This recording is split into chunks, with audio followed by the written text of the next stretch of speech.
Už je to dlhá doba. Niekoľko rokov. A možno ani to nie.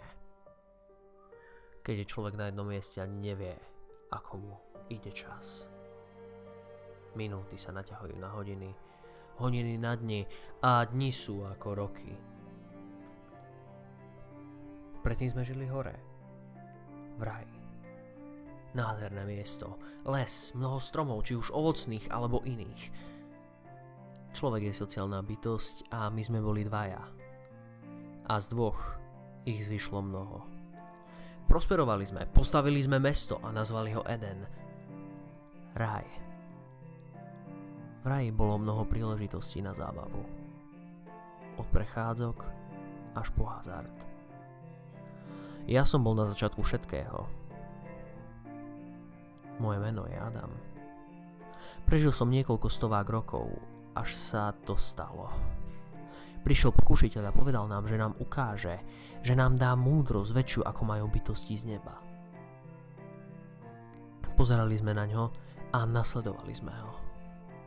Zaviedol nás do prostred mesta, kde stal strom. Na strome bolo jablko. Jediné jedno jablko.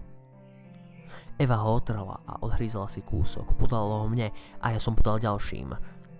Z jablka neubudalo a s každým zahryznutím sa nám vyjavovali udalosti, ktoré sa majú stať.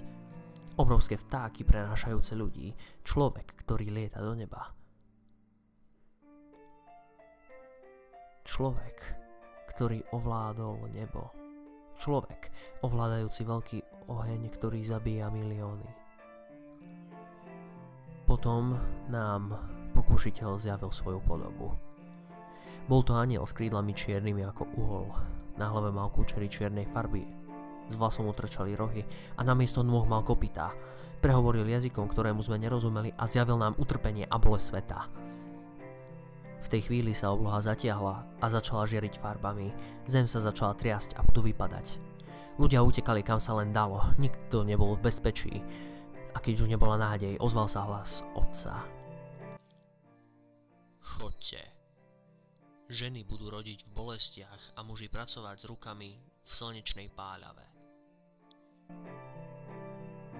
A mesto padlo. Ostali ruiny.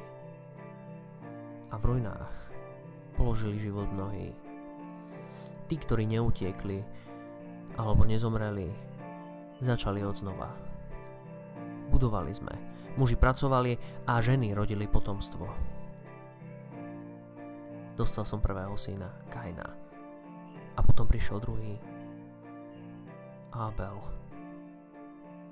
A potom sa stala bratovražda. Konal sa súd, mňa odsúdili na utrpenie, samoty a môjho syna vyhostili a na čelo mu dali znak bratovraha. A mňa dali do okov a tie dali na dno priepasti. Dodnes sa pozerám na svet a snažím sa dostať von. Mojím údelom je utrpenie a mojou priateľkou samota. Som Adam a varujem vás pred nákazou. To je závisť, nenávisť, vraždy. Nezatracujte sa, ako sme to urobili my, lebo zodpovednosť nepadne na nikoho a vaše mestá padnú popolom.